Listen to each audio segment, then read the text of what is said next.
Carol. Carol, thanks for joining us today. Hi, everybody. So we all know why we're here. We're here because we are going to be talking about sleep. So let me just quickly introduce Carol, tell everyone exactly what we're talking about, and then we will jump right in so that we can get some action going. So Carol specializes in helping women get to sleep and stay asleep, which is why she's here.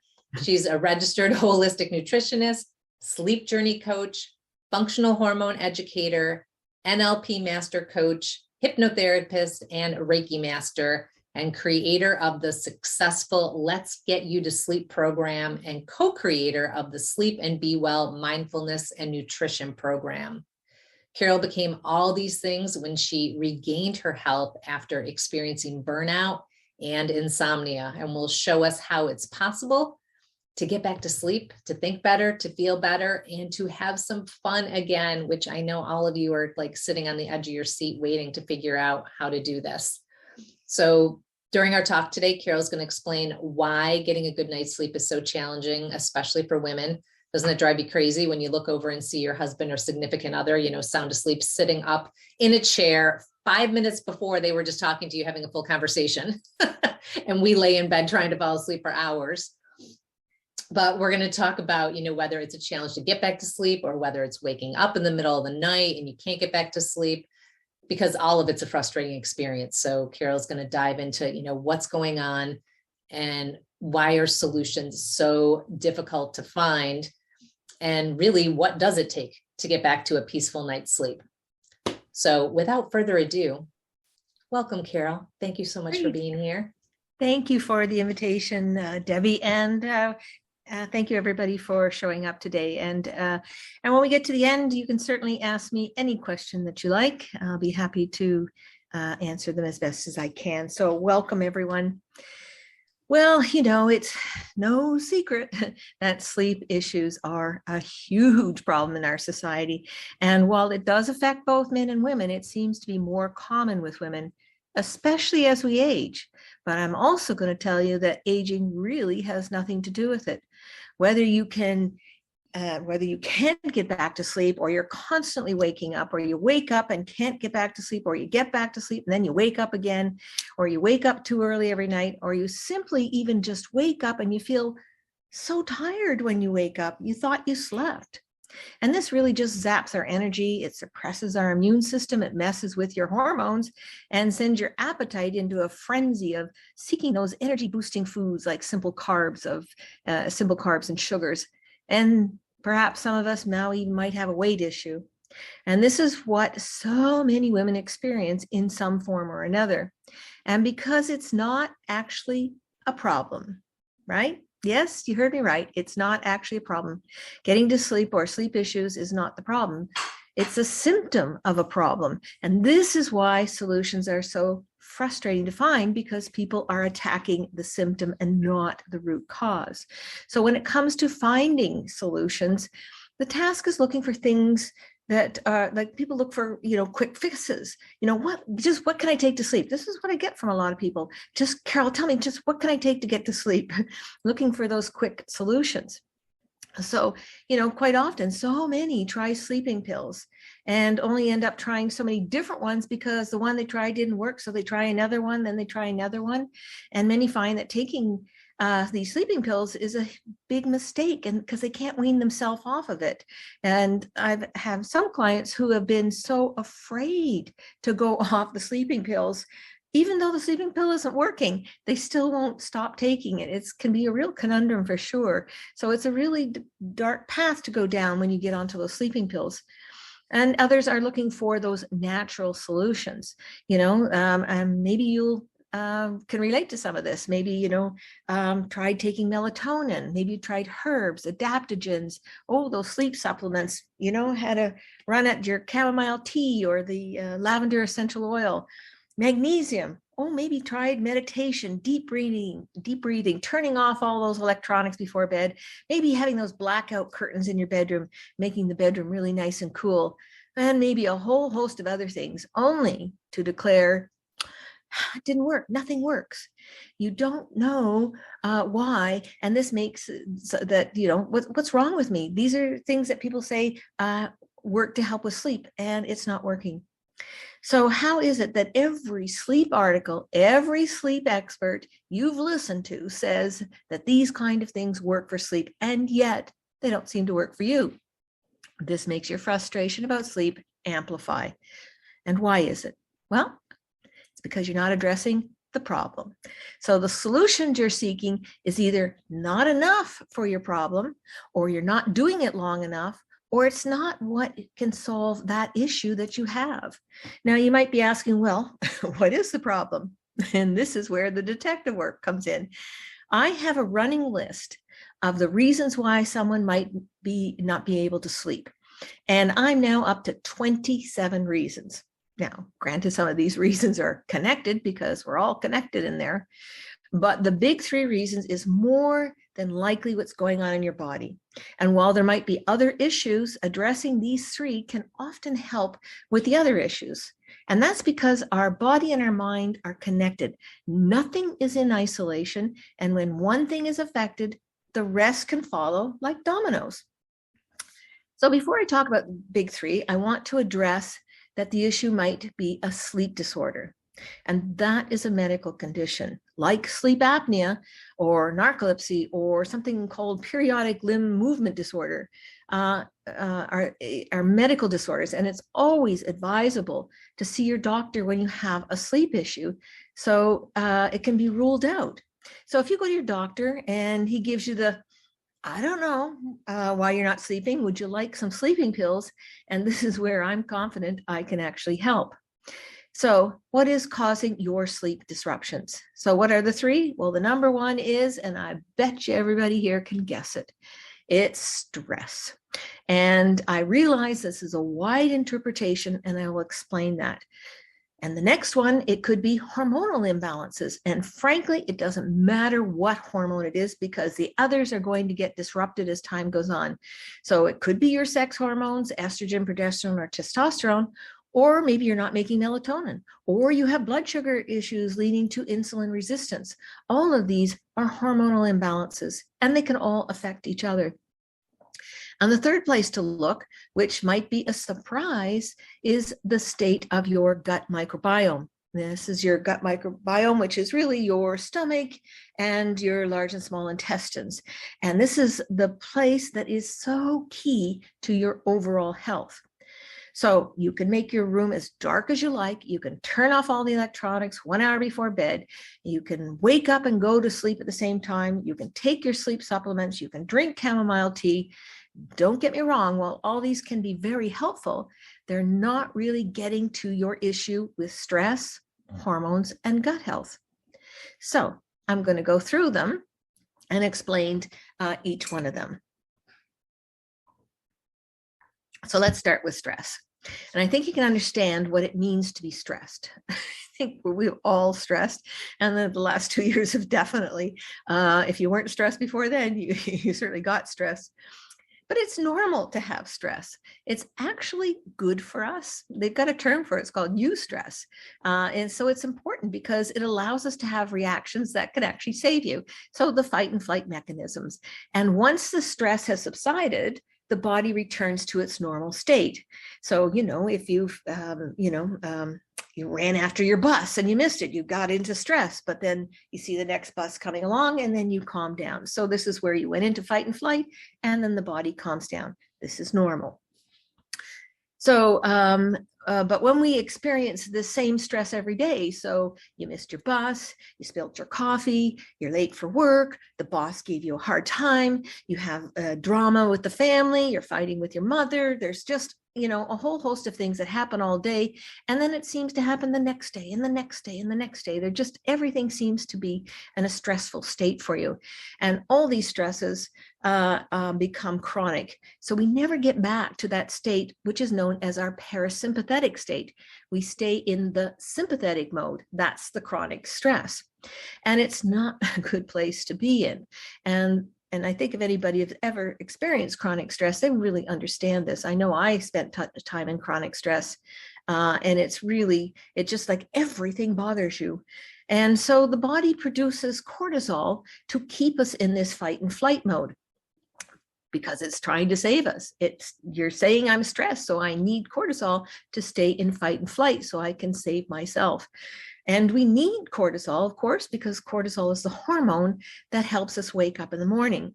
So when there's daylight, day starts coming in, the body starts producing cortisol, and so it wakes you up and it keeps you awake all day. And then as the night comes in, the cortisol stops being made, and then now your body starts making melatonin. So melatonin is what helps you get to sleep, and it works on this 24-hour cycle of wake-sleep cycle between cortisol and melatonin. Now, but if you throw in your stress and you keep pumping out cortisol because you've never gotten yourself into a parasympathetic state, the cortisol keeps pumping out, and it could be pumping out at 11 o'clock at night. And if you have cortisol pumping out at 11 o'clock at night, you are never going to sleep. That's exactly what happened to me. I remember very clearly at the time when it happened. I would say, gosh, it's like it's daytime. It's 2 a.m. and I feel like it's 2 p.m. Well, that's because my body was pumping out this cortisol, and it's exactly what was happening. So this is what you need to work on, is getting that body down to that parasympathetic state. So now we're going to look at hormonal imbalance, and I'm also going to talk a little bit about neurotransmitters. Everybody talks about hormones, but we can throw neurotransmitters in there because they're kind of basically the same thing. So hormones are our little chemical messengers that go off and tell somebody to do something. So they're causing action. Somebody says, you do this, and then somebody will tell somebody to do something else in our body. But they travel through the bloodstream. And neurotransmitters do exactly the same thing. They're chemical messengers, but they travel through the nervous system. So they're really doing the same thing. It's our communicators. So how does this imbalance happen? Well, life gets in the way, and so things are always in flux in the body. But let me give you an example. You might have heard of the neurotransmitter called serotonin, and it's made largely in our gut, and it's kind of known as our happiness hormone. And it's also needed to make melatonin. So if the hormone, and that's, the hormone that helps you sleep. So if you have low serotonin, if you're not making enough serotonin, how could you possibly be making enough melatonin? So there's an example of that. And low serotonin is also seen in people with depression. So here we have a brain-gut connection as well. And it's so as another example, maybe we can look at, estrogen, progesterone, and maybe even testosterone, because all three of them have a role in sleep. And so this is why I guess, you can imagine if you have menopause, this is why things go a little bit nuts when you can't sleep at menopause time or perimenopause. And so this disruption of any one of them can give you a sleep issue. And probably in most cases, there's going to be a whole lot of other symptoms as well. So there's another neurotransmitter called GABA. You may have heard of that one. It also plays a role in sleeping, and it needs progesterone to be made. So if you are out of balance in progesterone, especially around menopausal time, maybe estrogen's out of whack, so that as soon as that's out of whack, so there goes progesterone, because they have a dance together. And so you're not making enough progesterone, and so you're not going to be making any GABA. So therefore you've lost your ability to produce the GABA. And GABA is very important for relaxation and sleep as well, because it all plays a role together. So you can see this dance with hormones and neurotransmitters. They need to work together, kind of like an orchestra. They want to make that beautiful music in your body. And then if one band member goes out of tune or decides to stop playing altogether, your orchestra is no longer making beautiful music.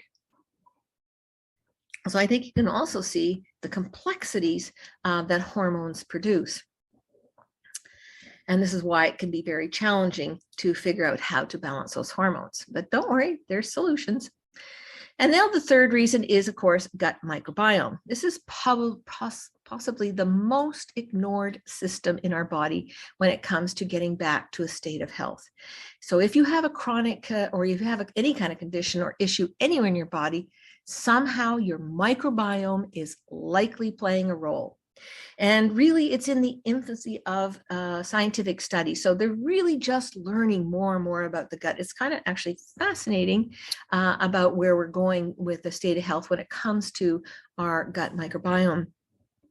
So we don't really understand the complexity of the system. And believe me, it's really complex. And the role of beneficial and pathogenic bacteria, which is simply to state, it's really easier just to say good and bad bacteria. We get to understand that. So it stands to reason, of course, that we want more good bacteria than bad. And this is where the balance comes in. So when we're stressed, when we can't sleep, our bacterial balance shifts. So we have a tendency to then make more bad bacteria than good. So it becomes this chronic vicious cycle of no sleep equals gut microbiome changes, and not for the good. And then if you have gut microbiome changes, that creates stress. And when you have stress, oh, you've got no sleep. And that means gut microbiome changes. And that means stress. And there we go. There's the cycle, keeps going and you're spinning.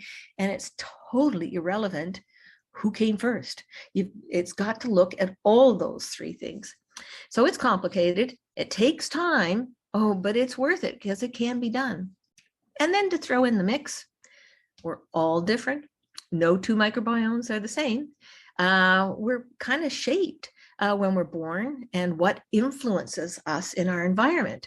So even who we live with, even if you have pets, what you eat, what you breathe, the air you breathe, the amount of stress you have, how much sleep you do or don't have you ever used antibiotics? And there's so many other factors that go into making your microbiome. And so basically you are one of a kind, which is why you can see how it gets complicated, because there's not going to be a little book, okay, you have this and this is what you need to take, right? Because it's all about you and you being uniquely you. So now what are those solutions?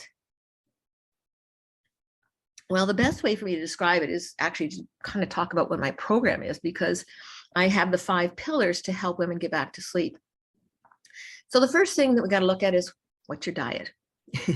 Because that includes looking at what nutrients you might be missing, because what makes hormones and neurotransmitters? Yeah, nutrients, right? So what are you missing that you're not able to produce for your body? And what are you doing that's actually contributing to the problem? I think we all know that, things like caffeine are going to affect your sleep. It's very disruptive. Alcohol is disruptive. So let's looking at your diet what is that actually doing to disrupt? And are you eating the kind of foods that are going to make your neurotransmitters and hormones? And even how you're eating. That also gets overlooked as well. It's not just what you're eating, but how are you eating? It's about sitting down and enjoying your meal, chewing the food completely to a pace so that it can be easier on the digestive system, so it could be, the nutrients can be extracted. So there's all these other things that go on, and that also has a role in how it affects the state of your gut microbiome. And so that case, then we need to look at how to repair that gut, because if you do have issues, we got to look at repairing it. I think a lot of people are now familiar with the term leaky gut, which is really about gut permeability. And so this really does need to be repaired, because you're going to start having food sensitivities or intolerances to foods, and you're getting reactions in your body. So it's about looking at that repair work in the gut. And the other one is, you may not like this one, it's exercise, or as I like to say, it's movement. We are designed to move. And when we fail to do this, somewhere in our body, we start to develop issues. Like we have problems maybe with our cardiovascular system, cholesterol issues, fatigue, sore muscles, aches, pains, sore back, sore shoulder, loss of range of motion. Everything just kind of aches because we're designed to move. You can get into things like osteoarthritis and osteoporosis, right? These are, affecting our joints and our bones. But the list can go on, and everything starts to fall out of good use because we're not exercising, and that includes sleep too. So they've done studies on this, and they do show that exercise does improve sleep.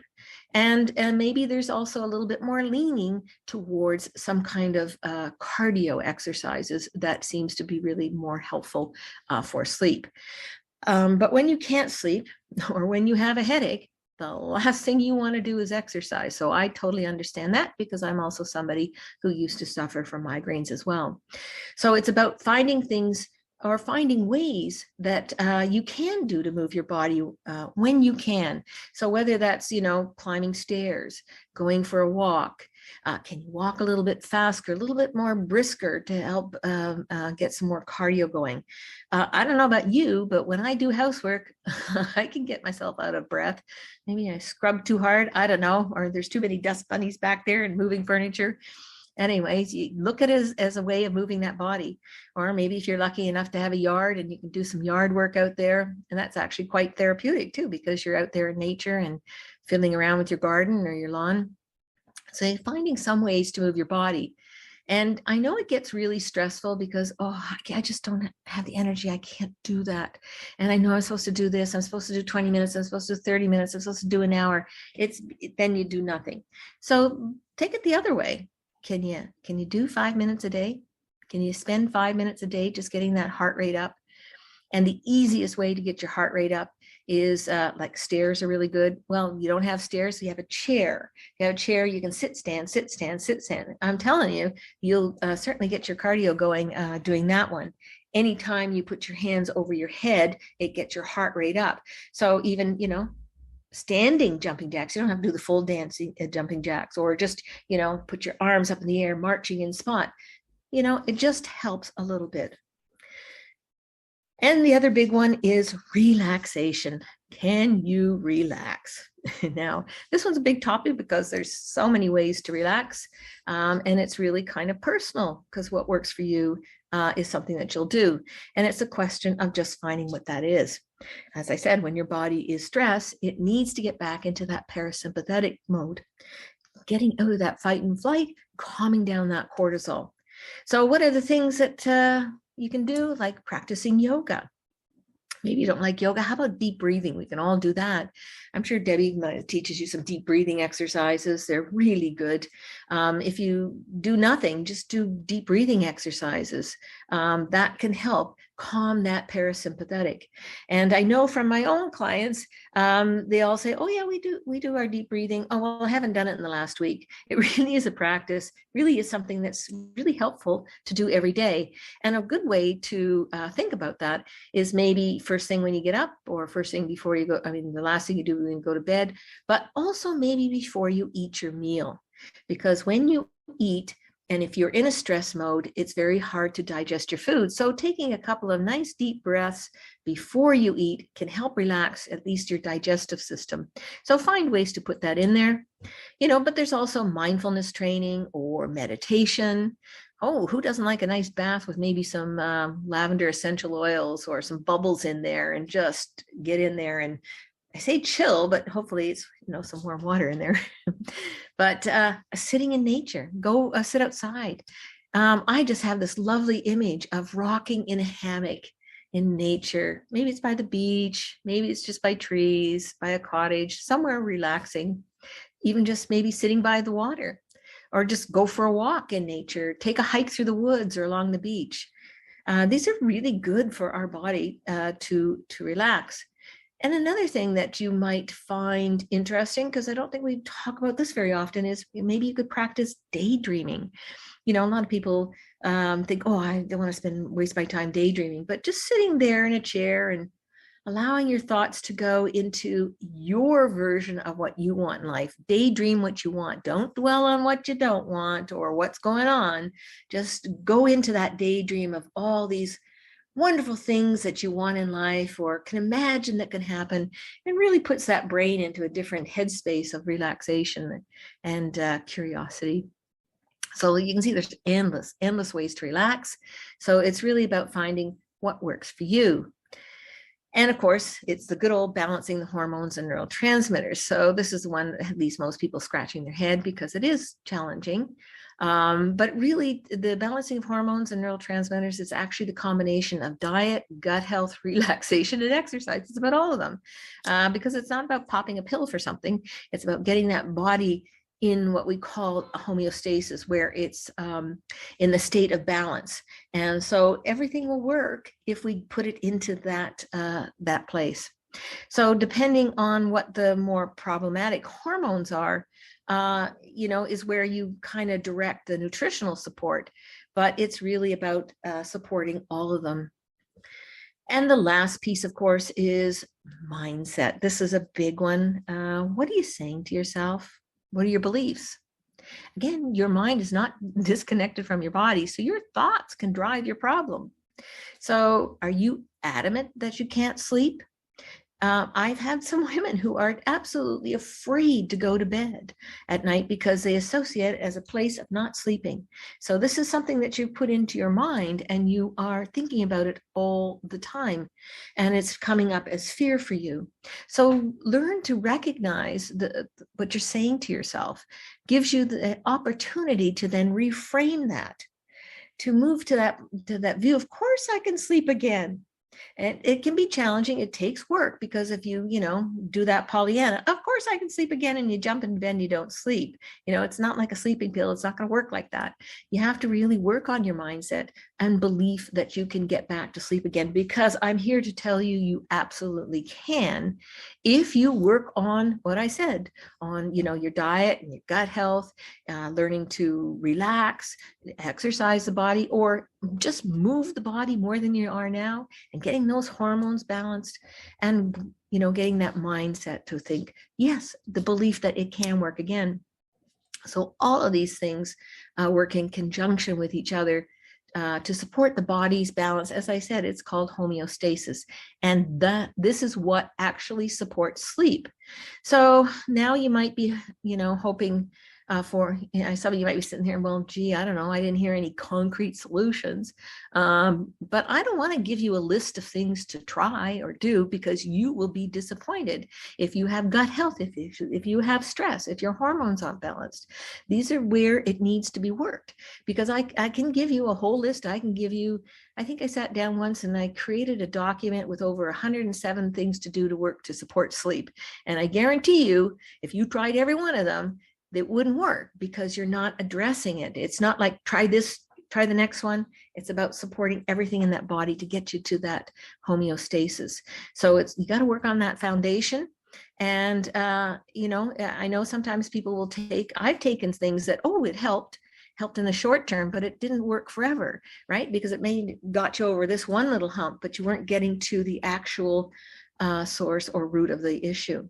Just remember, we're all biologically unique.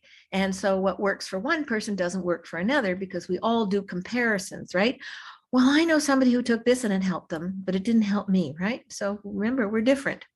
So this is learning to know where to focus on what needs to work. And I'm pretty confident that Debbie's program that you're in works on pretty much all these similar pillars as well. So have some faith, do the work, and be patient. I had insomnia so bad that I felt like I never slept. But what did I do? I changed my diet. Now, when I first changed my diet, I was instructed to avoid all white food. So no flour, no sugar, no rice, no potatoes, and no stimulants like alcohol, caffeine, and chocolate. Now, that I've learned since that that's not just the way to do it, but at least that got me started. And within a couple of weeks, I actually started to sleep. But remember, I had no sleep before, or what I thought was no sleep, but it wasn't the complete sleep. I was starting to get sleep, but it wasn't a complete night's sleep. It actually took me a couple more years to figure out all the other things to get my body back into homeostasis. And I didn't have anybody guiding me. I actually had to experiment on myself the whole time. And this is actually the reason why I went back to school at the age of 55 to study holistic nutrition, so I could get to the bottom of my issues. And I certainly would not have been able to get back to, or go back to school, if I hadn't started to sleep. And this is where, sleeping can be so impactful and powerful. And this is why, of course, I want to help women find that peaceful sleep so that they can get back with their lives to do all those amazing things that make our life magical. So if you are interested in anything that I do, I have a weekly newsletter that I write about something that's related to sleep. I think Debbie has a document there that you can, it's a download for 5 ways that you can relax before you go to sleep. Again, these are tips on how to relax. It's not going to knock you out if you have other issues, but now that you know what issues need to be worked on, all of this will build on each other. So that's what I have to say. And of course, I am here to answer any questions you might have about this. Thank you so much, Carol. Really appreciate it. And I will definitely, ladies, make sure that we get that document and put it in the comments to this video after we're done with the call today, so that you can 100% take advantage of that, because I know the wheels are already spinning. You're already thinking, what else can I do? What can I do? So Carol, if it's okay, I'm going to read the 3 questions I have already that people submitted ahead of time. And then ladies, do me a favor. I have Sally Ann's, Sita's, and Sunanda's questions. So if someone else has a question, go ahead and throw it in chat right now. I realize I haven't read all these ahead of time, Carol. So obviously some of these might be bio individuals. And if that's the case, you just let me know, but I'm going to read them straight off. Okay. Need help, please, to stop me waking whatever time I go to bed at between 2:30 and 3:30 a.m. every morning, then difficult to get back to sleep. But it's 7 when due to get up. I'm usually awake. Man, I remember that one well. Could you advise on why sleep and constipation are linked and other problems I'm still having trouble conquering? Thanks. Okay. Did she say constipation as well? She put that in? Yes. Okay, yep, good. she is. Yep. Okay, so there's, like I said, there's a lot of reasons why somebody might be waking up at the same time every day. One theory is blood sugar issues. And the reason for that is low blood sugar. And so when you're sleeping, the body senses that there's not enough glucose in the blood, and it goes into a state of panic. Oh my God, because it needs to have it, right? So if you got low blood sugar, it goes into panic. And when it goes into panic, of course, you go into fight and flight, because the cortisol, wake up, danger, right? So this is what happens, especially if you feel bright-eyed and bushy-tailed, right? All of a sudden, boing, you're wide awake. It could be a cortisol issue. So it could be directed by blood sugar issues. I mean, there's other reasons, but that's a pretty common one. So again, we're looking at diet, might be a factor than that. And when it comes to constipation, there's all kinds of things that could be going on in the body. Even, and again, it could be hormonal. First thing that comes to mind, of course, is your thyroid. That can often bring on a constipation, of course. So I'd be thinking of, what's happening with your hormones, but also, again, what's in your diet? Do you have enough fiber in your diet? And of course, drinking enough water. So there's a lot of things that are happening. I would also suspect that there's some gut work that needs to be done there as well. So if you're not able to go, you need to increase some fiber, but it depends on what your fiber level is now and what fiber you're eating or not eating. And of course, if you're not, oh boy, you better go slow, right? So you don't want to start adding a lot of fiber into your body, because then you'll be sorry. So there's lots of work you can do. So it could be a hormonal thing going on as well, but it's also likely to be maybe insufficient amount of fiber. And anytime you increase your fiber, of course, you must increase your water. So it is important to get that out of you. Absolutely. Yeah, all that toxicity just does not help at all. No, it adds to the whole issue with the microbiome. 100%. Okay. Sita says, we have a couple, just so you know, Carol, we have a few girls, young ladies in this group. So Sita is asking us for her daughter. Her 13-year-old daughter has trouble falling asleep most nights unless she's exhausted from multiple nights of little sleep. So her daughter has kind of gotten herself on this vicious cycle of sometimes not going to sleep till 4 in the morning, 2 in the morning, and then sleeping till noon, but then trying the next night to get to bed at 8 or 9. So she's in a rough place because the migraines are obviously inhibiting the sleep, but her sleep cycle's all over the place. Any suggestions to kind of get her back on track on a sleep cycle? Right. In that case, I'd be looking at circadian rhythm, and how to get her body back into sync with that rhythm. And it depends. Some people are night owls naturally, and some people are early birds. So it's really trying to understand what your natural rhythm is. And, the several things you can do for your circadian rhythm is go to bed at the same time and get up at the same time.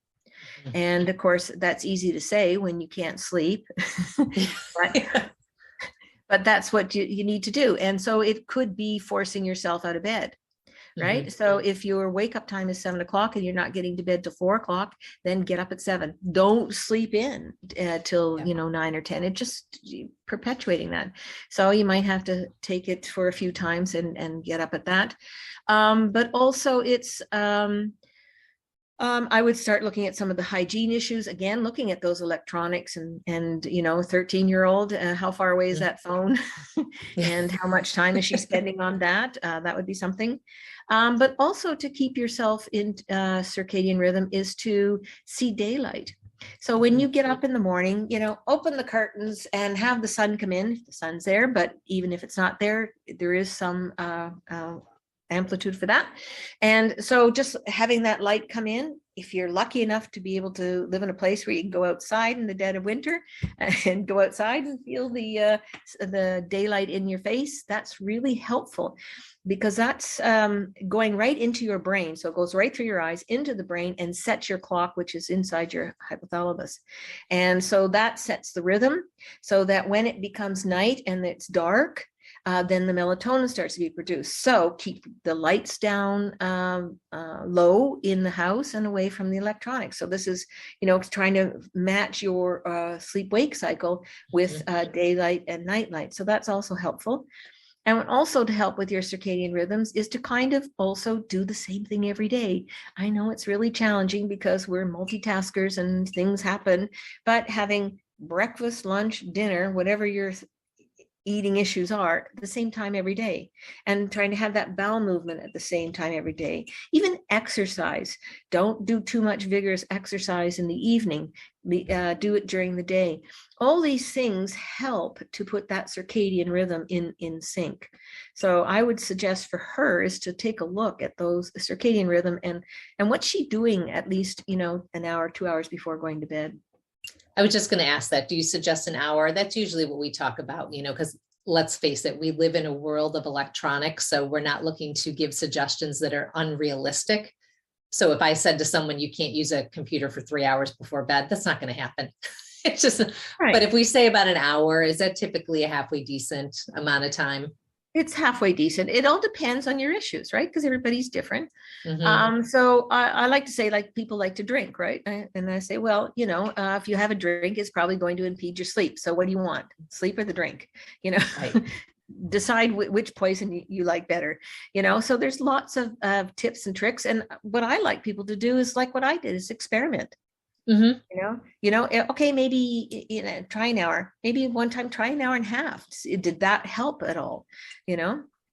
Because, when these electronics just keep our brain active. So it's not just the blue light issue. It's this thought process that goes in.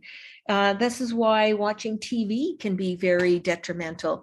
You're watching a show and I'm guilty as everyone, watch the show, jump into bed. And what am I thinking while I'm waiting to sleep is the character and what he said and what happened. And if it was scary, like, I won't watch anything scary, right? It's got to be funny or, something. Me too. Because I've watched scary and I've laid in bed for an hour, just traumatized by it, the brain starts to process it because it's now in fight and flight, because it perceives everything as real. Even though we know it's not real, but the brain doesn't see it that way.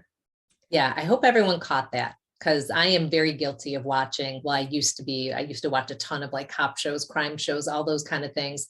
Our brains have no idea that we're not going through that.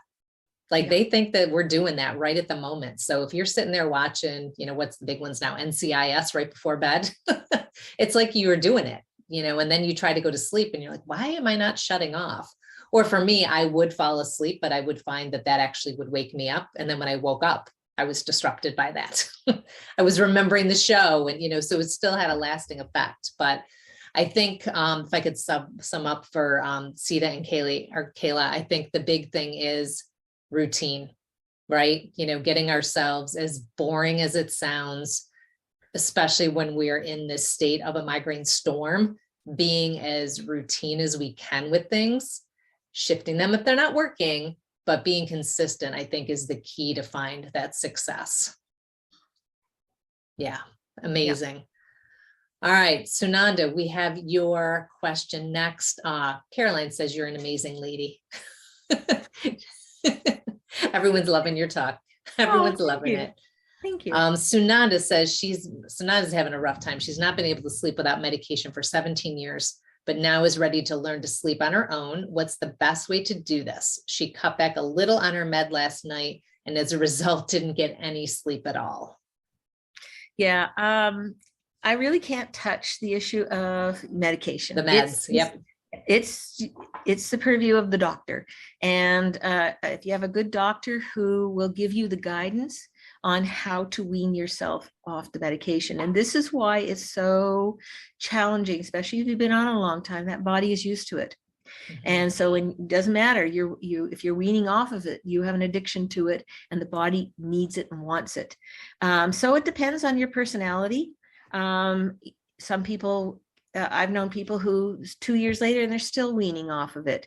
It's that crutch that they can't let go. And it depends, of course, the type of med you're taking as well. You could be the type that wants to rip the bandage off.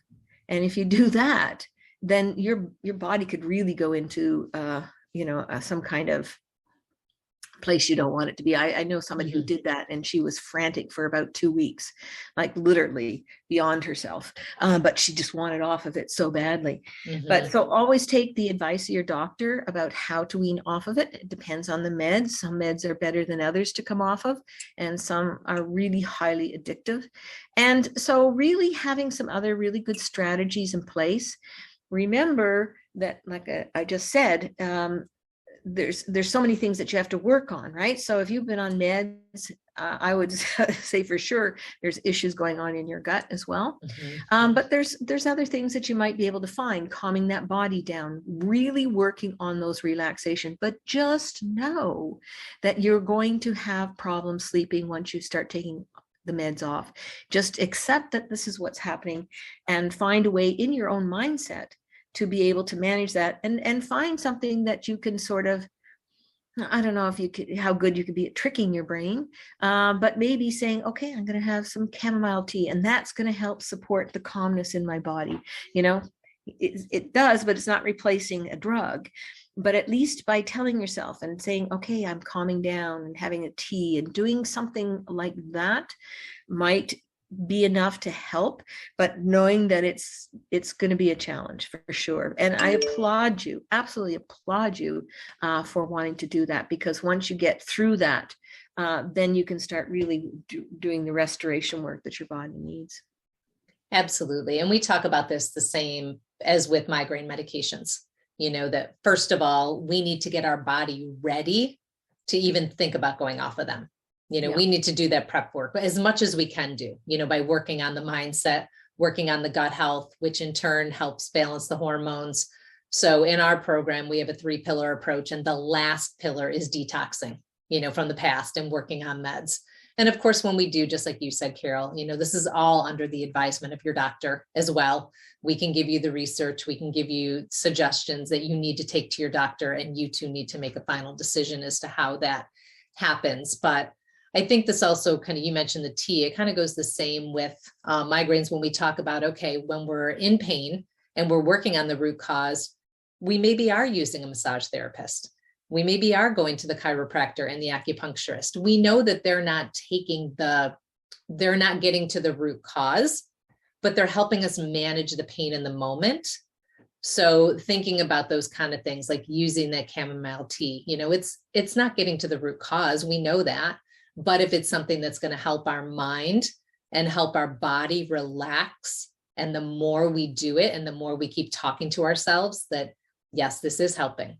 Yes, this is going to help us get through the night. It's not going to be perfect the first night or the second or the third, but it's going to be a support, right? A support to get us to where we need to be.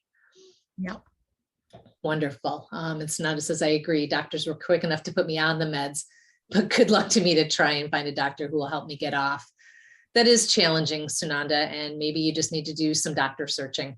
I'm not one that's trying to bash any doctor out there, but we have to remember that doctors work for us, so we need to find one that works well with us. So maybe you can find some referrals in your area for someone that might be better able to help you wean off of this, if that's what you're looking to do. Yeah, and it's just a little defense of doctors because, they're not trained. They're not trained for root cause. They're trained for, you have a problem and let me see how I can fix it. So they rule out the sleep disorder. Their next option is maybe to referral, if some are more enlightened, to something called cognitive behavior for insomnia. But most of them will just say, here's a sleeping pill, because you've come to them looking for a solution. And that's the framework of their knowledge. In my program that I have with called Sleep and Be Well is actually with a doctor. And she switched to training mindfulness. So we put the mindfulness and nutrition together. And so she's quite fascinated by all her training and what I've been bringing to the table, and seeing that shift in her that they've missed out on a lot. Absolutely. And this is why I say, if you don't have a doctor that's supporting you and you can find someone who is like Carol's mentioning, there are amazing doctors out there that are starting to learn the importance of looking at a body as a whole, Yes. and starting to gain some of that extra knowledge that they have learned past their med school days. We can only hope and pray that eventually the system will get better and better as time goes on. In the perfect world, we would go to that doctor. He'd say, okay, Sunanda, here's your sleep pill for, 3 weeks, 4 weeks. Let's start working on the root cause if you really needed it, instead of here's your pill for life and we'll, see you back next time. But same with migraines, right? No one wants to be in massive pain. So, the sumatriptan would be great while you're working on the root cause, but then once you take it for a year, then you're addicted. And then we have to work on getting off of it. So Jackie's saying, yeah, it makes her sad too. Jackie's a nurse, makes her sad that providers prescribe these medications that should only, be for a short time. Exactly what I was just saying. And then patients are on them for years. Yep. Nurse practitioner. My apologies. It is difficult. It is very challenging because they don't want us in pain. They don't want us to be pained. But they're out of options. They don't know what else, So exactly. And pharmacists are pretty good too. Pharmacists are pretty helpful for people too. If you wanted to ask questions, you might be able to find a pharmacist that would be able to talk about options or other things too, that maybe the doctor might not be aware of. Absolutely. And this is obviously not my area of expertise, and we're not, trying to speak on medication, but something we do with migraines sometimes is kind of tear down, like if someone's on a triptan, we talk about, okay, can we tear down to Excedrin? Then can we tear down to caffeine? Then can we tear down to going off?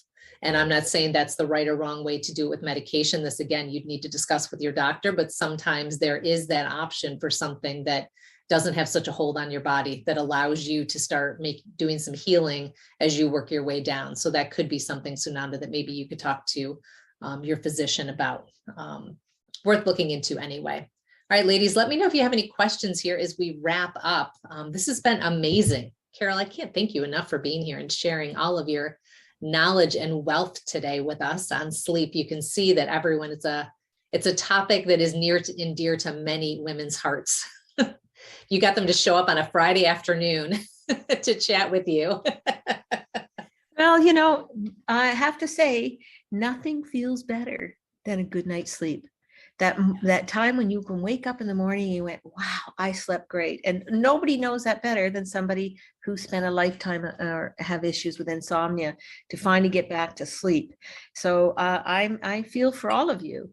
I know what it's like, but I just want you to, hang in there because there are solutions. Yeah, and this does take time. We should reiterate that at the end, It right? does This take is not an overnight fix. This is not a 2-month fix. As you mentioned, it took you a while, Yep. to, yes, you were testing on yourself, but that is true. We all test on each other, right? Because there's a foundational approach, but there isn't you have to adapt that to each person because every single person is different. So if someone is in here and it takes them a year to get their sleep where it should be, think about it this way. Yes, it took a year, but now you've got 30 years of great sleep versus having 31 years of shitty sleep, right? Yeah, you do the work and boy, it pays off, because the other thing is what happens is that you get to learn about you. You get to learn about your own body and what works. So that if you, like every once in a while, I get into trouble, all of a sudden I'll have a sleepless night and I'll go, what the heck went wrong? And then so okay, so I can start working on it again, so you have your way of being able to kind of, in some ways, fix you when you understand more how you work. 100%. And someone just said that the other day, Christine, we did an interview with Christine in the group. So if anyone hasn't seen that, that was one of the key things that she said she learned from the program, was she learned how to listen to her body. And as soon as she did that, she was able to make some massive changes in her health because she noticed those symptoms much sooner than she had in the past, where before she just always felt like garbage. So wasn't, couldn't really listen well and just kind of toned it down. But now the littlest thing, she's like, oh, my body's trying to tell me something. What is it trying to tell me? Let me figure this out. Let me go make a shift and let me do better tomorrow. So I think that is absolutely key.